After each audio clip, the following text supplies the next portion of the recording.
आज Doubtnut app download करें। Doubtnut पर अपने सभी गणित, रसायन विज्ञान, भौतिक विज्ञान और जीव विज्ञान के डाउट्स का करो सफाया। बस प्रश्न की फोटो खींचो, एक ही प्रश्न को क्रॉप करो और तुरंत वीडियो सोल्यूशन पाओ। अभी डाउनलोड करें। हेलो दोस्तों, आज का हमारा क्वेश्चन क्या है कि धातु के एक तार में धारा प्रवाहित करने पर प्रारंभ में धारा का मान अधिक रहता है, फिर यह धीरे धीरे घटकर पहले से कम मान पर स्थिर हो जाता है, जबकि बैटरी का विद्युत वाहक बल वही रहता है। कारण बताइए। ठीक है, तो इस चीज को हमें समझना है। तो आइए देखते हैं इसका उत्तर क्या है।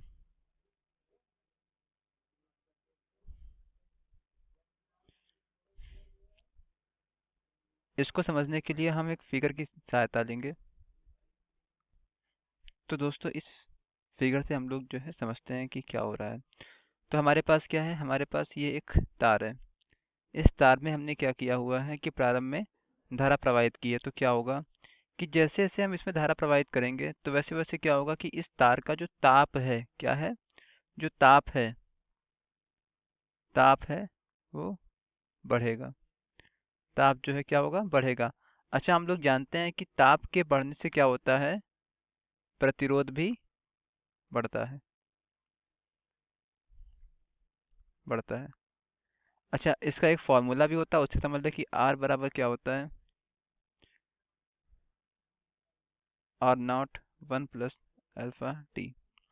यहाँ पे टी क्या है, टी है हमारा ताप, जिस ताप पे हमको प्रतिरोध निकालना है। और आर नॉट क्या है, आर नॉट हमारा जो है 0 डिग्री सेंटीग्रेड पर हमारा जो प्रतिरोध है वो होता है। अल्फा क्या है, ताप गुणांक होता है।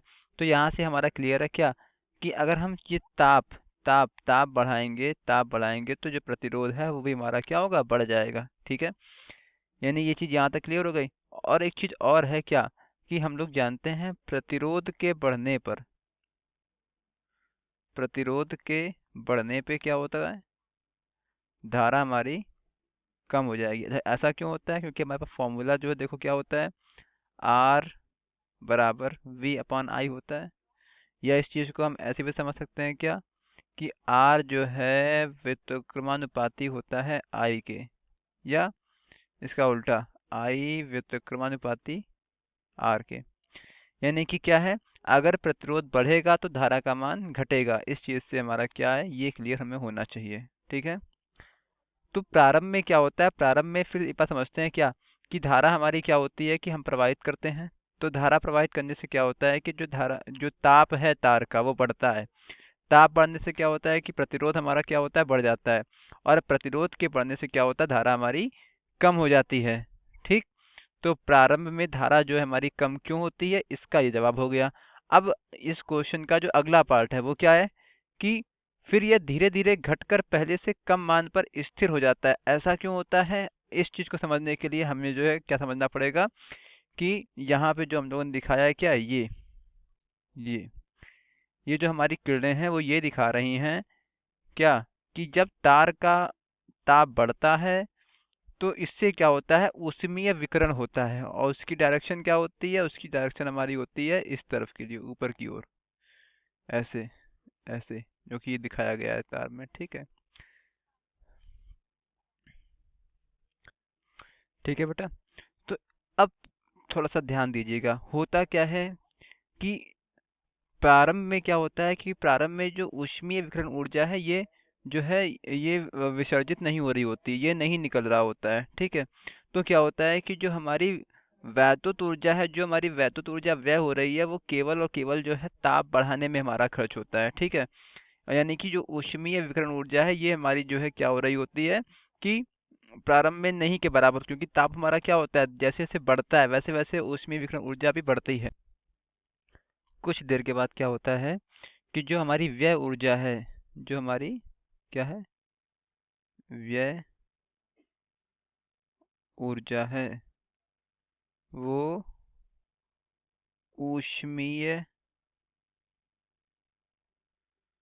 ऊष्मीय विकिरण ऊर्जा के बराबर हो जाती है। तो ऐसी कंडीशन में अब क्या होगा, अब होता क्या है कि जो तार का ताप बढ़ रहा था, जो तार का ताप बढ़ रहा था वो अब बढ़ेगा नहीं। जितनी ऊर्जा यहाँ पे व्यय हो रही है वो ऊर्जा क्या होगा, ऊष्मीय विकिरण ऊर्जा के रूप में बाहर निकल जाएगी। यानी कि जो तार का ताप है वो हमारा कैसा हो गया, वो हमारा नियत हो गया, कांस्टेंट हो गया। हाँ, कांस्टेंट मतलब नियतांक, नियत हो गया।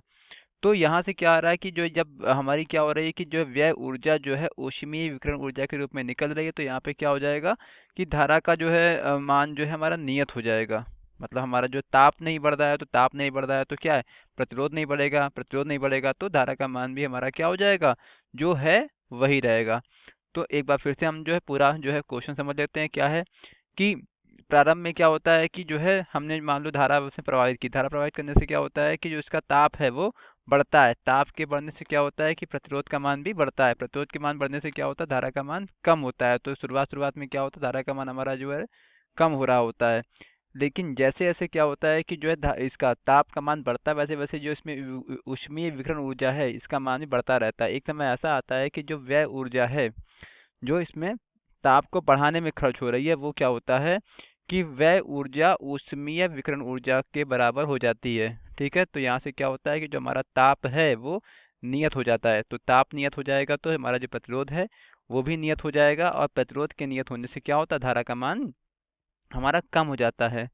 तो बेटा यही कारण है क्या कि धातु के एक तार में धारा प्रवाहित करने पे प्रारंभ में क्या होता है, धारा का मान अधिक रहता है और फिर यह धीरे धीरे घटकर पहले से कम मान पर स्थिर हो जाता है। ठीक है बेटा, कोई दिक्कत यहाँ पे विशेष होनी नहीं चाहिए। इस चीज़ को हम लोग ऐसे समझ सकते हैं। ओके, थैंक यू बेटा। कक्षा 6ठी से 12वीं से लेकर नीट, आईआईटी, जेई वो एडवांस के लेवल तक 1 करोड़ से ज्यादा छात्रों का भरोसा।